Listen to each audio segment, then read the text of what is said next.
It is a nice, dreary Saturday, and spring is in bloom. Have some buds on the trees. Rain's been coming on and off, and things are starting to sprout. So, took the plastic covers off the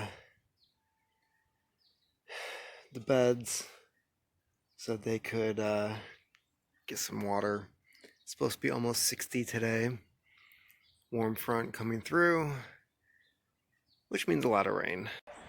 So I want to talk about gardening for a bit, because anytime there's a plague or a pandemic, there's always a famine that happens afterwards, because nobody is well enough to grow things, and it's a little more complicated for our situation.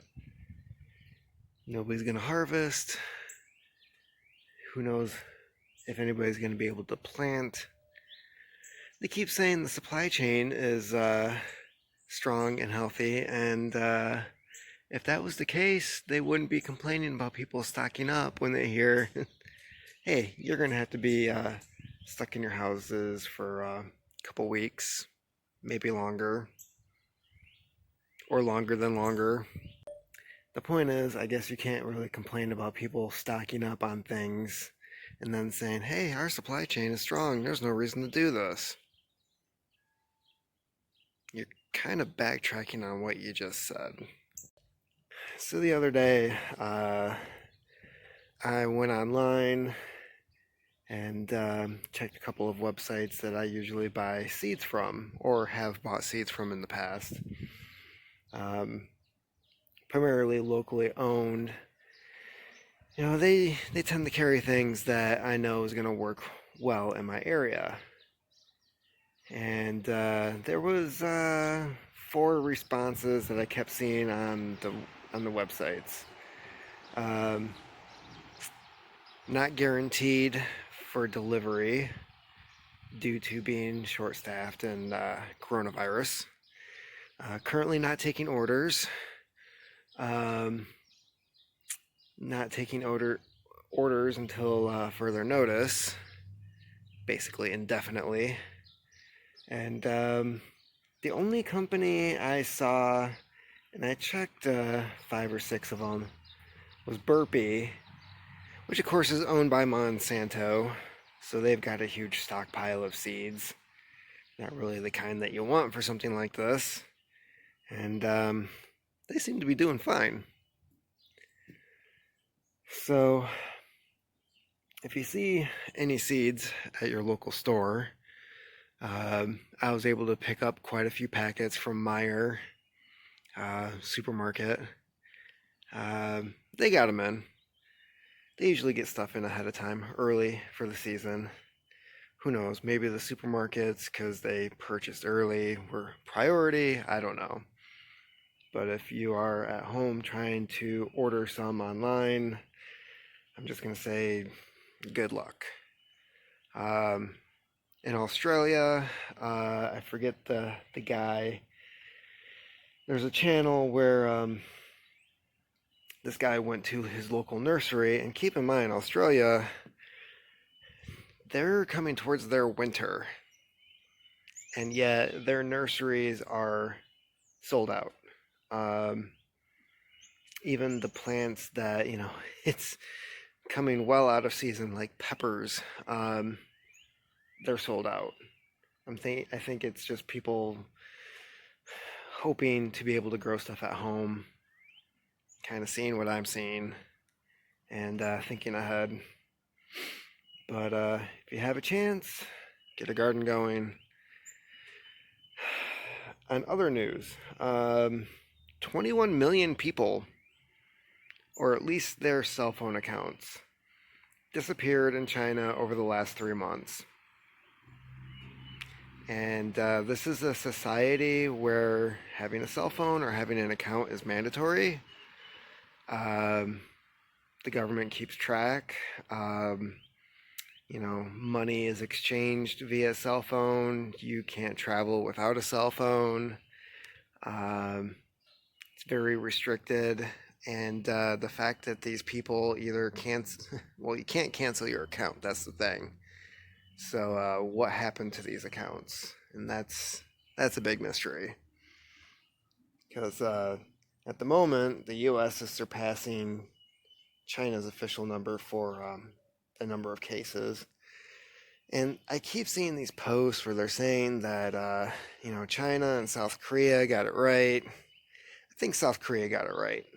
They're testing everybody and trying to stay ahead of what's happening with the virus.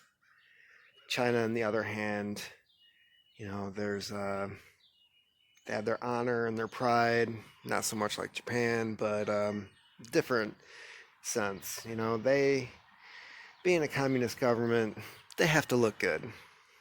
And you can speculate however you want. I have my opinion on what happened.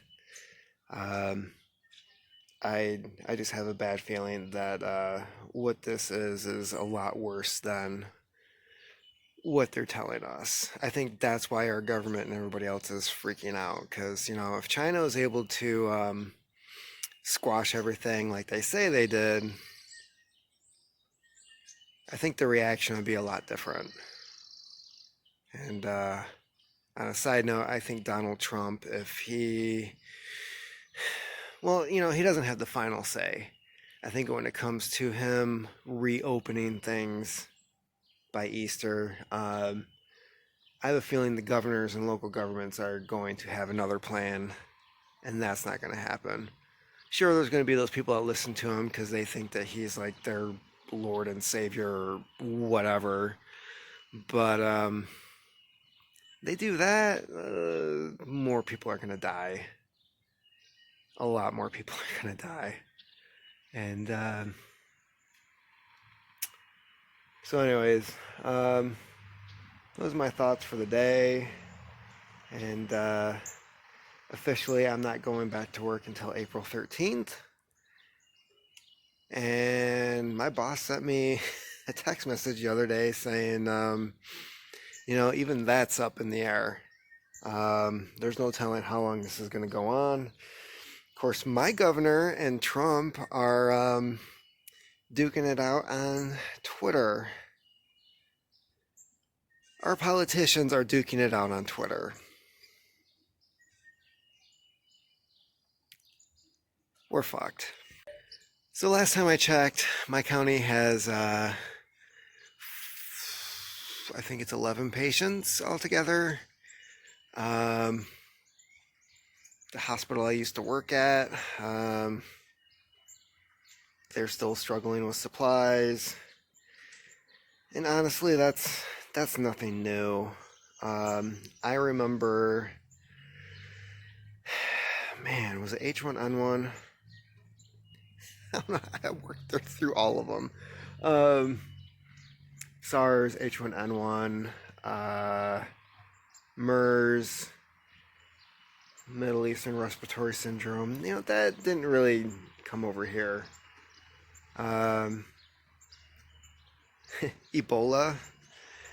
For about 2 to 3 hours, we had an Ebola case in Michigan. And that all boiled down to the girl at the front desk not asking the appropriate question. She kind of had it right. Because the question was, it was supposed to be, have you been to Africa in the last 3 months? And all she said was, have you been to Africa? And the guy came in and said, yeah. he migrated here I think it was 6 or 7 years before that, never went back. And, everybody's freaking out. We have an Ebola patient. Oh my God, what are we going to do? They're rushing around. They get this guy to a room. And then, the doctors go in and they're like, so you've been to Africa. When was that? And the guy was like, Well, I left there like 7 years ago. And you went back recently? Hell no. Boom. Not an Ebola patient. So, anyways, that hospital's been through things like this, even if it was by accident. And, I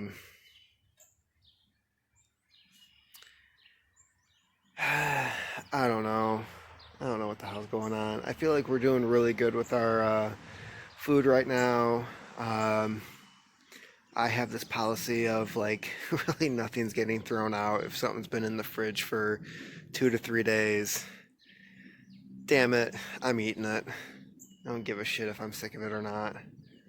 Um,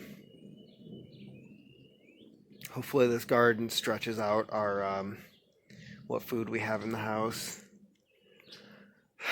We have a cop locally that tested positive for it, and there's a lot of police forces around the country that are officially stating like, hey, we're not showing up for shoplifting, we're not showing up for this, we're not showing up for that.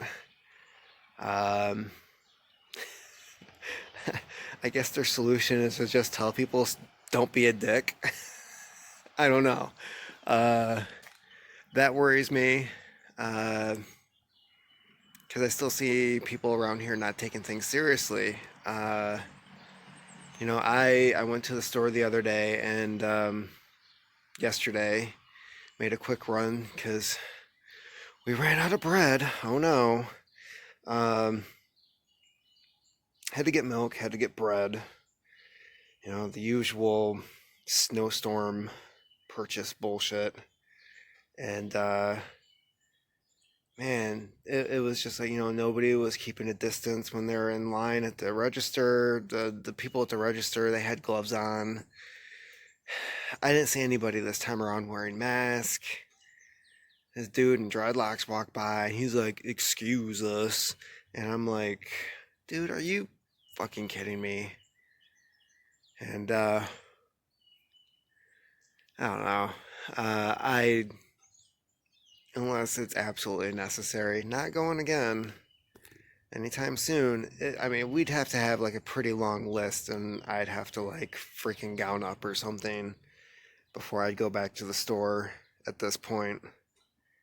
And fortunately, the weather is going to be shit for the next couple days, which is good because that means we're going to get some rain. It means the kiddo will stay out of the garden. Things will be able to sprout. So far, it looks like we've got kale, carrots, broccoli, radishes. Radishes come up real easy. I've never had a problem with radishes coming up. That's good because it'll help aerate the beds. Yeah. Let me turn this camera around and I'll give you some hints on how you can do some stuff. So if you're the type of person that uses a lot of chives and or green onions, these big ones here, I planted those, 3-4 years ago in this pot. They come back every year. As for the little guys here that have the tops cut off, this is stuff that I bought at the store. The end where the root's sticking out, you leave a good 2 to 3 inches, put it in some water, the roots will grow out for a bit, transplant it into some moist soil. This is what you get. It just keeps coming back. And then throughout the summer, you cut it down, you take the ends, you dice them up, do whatever you need to do in the kitchen, and you pretty much rotate through the plants, and it just keeps coming back. So that's one helpful helpful tip. As for bulb onions, you cut the ball in half, put it in some water, and then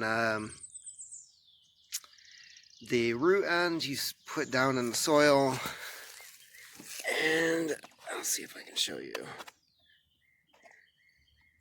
So the flat end that's cut, you put that in, you cover it up.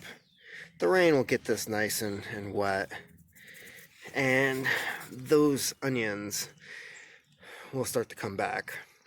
And I've got 3 in there. And as you can see, I've been using everything for planting. Milk containers, jugs of creamer or coffee, whatever, milk jugs. You do have to poke holes in the bottom so it doesn't flood. You have to be able to drain the water. And that's one thing I'm using. That planter hanging there, cilantro. And I'm still getting quite a bit of usable soil out of the compost. Over here, I'm planning on putting some garlic in this bed over here on the left side. As for the trellises, peas, runner, pole beans, I'm gonna try those over here, see if that works. I don't know if it gets enough sun or not. That's one thing that scares me. And that brick right there, eventually I'm gonna fill that with dirt, and I'm gonna plant some herbs in there too. So a good portion of this yard is gonna be used. And I'm just keeping my fingers crossed. So that's about it for me. Lately these days I've been going to bed early, waking up early. The whole sleep schedule with the kids. It's rough. Fortunately the wife is off officially she's off until May for maternity leave. So we have that going for us. And me, I don't know when I'm going back exactly. And yeah, it's just one day at a time. What have I been watching? Bushwick? If you haven't seen that on Netflix, that's worth checking out. It's a nice, fun action movie. Band of Brothers. I'm about halfway through that. And when I started that series, and it shows them on D-Day and Normandy, and them working through France, and it's like, that's what our grandfathers, great-grandfathers had to go through to save the world. We just have to stay 6 feet apart. People can't even fucking do that. So planning ahead. There's a lot of videos online about planning ahead as to what we can expect, things that might happen. There's a lot of talk about the power going out. I don't know if there's any validity to that, if it's something that we should entertain. But hey, if you have the cash, if you want to remain vigilant, something like that is worth thinking about. I'm more concerned about the food supply. As for water, I'm within walking distance of the main water source for my city. So if I need to carry water back somehow and filter it here, it's doable. I'm not too worried about that if it happens. Man, what else were they talking about? I don't know, martial law, gas shortages, because, refineries could... Gas is cheap. There's no reason you can't stock up right now. Although, helpful tip, if you do store it for long periods of time in your garage or shed or whatever, add fuel stabilizer, gasoline will go bad. If you try using it after, I think it's 9 months, it'll gum up your fuel filter and screw up your motor. but you can't store it for long periods of time. Officially, I believe it was Department of Homeland Security is worried about low-income areas eventually um, becoming rowdy and causing trouble. Because yeah, they're sending out checks, but these are the areas where people don't have alternate sources of income. So from what I've seen at the stores, these are also the same areas that are not taking things seriously. Um, as one person said at the store yesterday, white people are blowing this shit out of proportion. That makes me feel safe. So definitely think about home protection. If you're at home, consider wearing a sidearm if you have one throughout the day. Because unfortunately, by the time something does happen, it's usually too late to go, oh yeah, I should probably start wearing that right now. And that's not something you want happening, especially if you've got other people at home that you are responsible for taking care of. At the moment, I keep one or two knives on me at all times. Doesn't really do any good if somebody comes in with a gun. But yeah, home protection, you want to consider that. Don't make your house an easy target, reinforce your doors when you're inside. Um, there's also other creative ways to manage your home. Security devices that you can rig up in case something happens. If you can, I have seen where people take beer bottles, balance them on doorknobs, because if somebody's checking your door, it falls off, you hear it drop, glass breaking or not, somebody's at your door. There's always the chair behind the doorknob method. In my old house, I was able to rig up a 4x4 behind the door to where somebody couldn't kick in the door if they even wanted to. These are things to consider. And I think that's about it for me today. So, think ahead. Buy seeds when you can if you don't already have them. I don't expect greenhouses locally to be functioning, because if they're biting, I don't know if they're deemed essential or not. I know a lot of greenhouses are not operating right now, and this is the time of year where they would be growing things to sell to the stores. So that sucks to be one of those businesses right now. Do what you can, take advantage of any windows that you have that face south for sprouting things indoors. And take care. Keep on typing.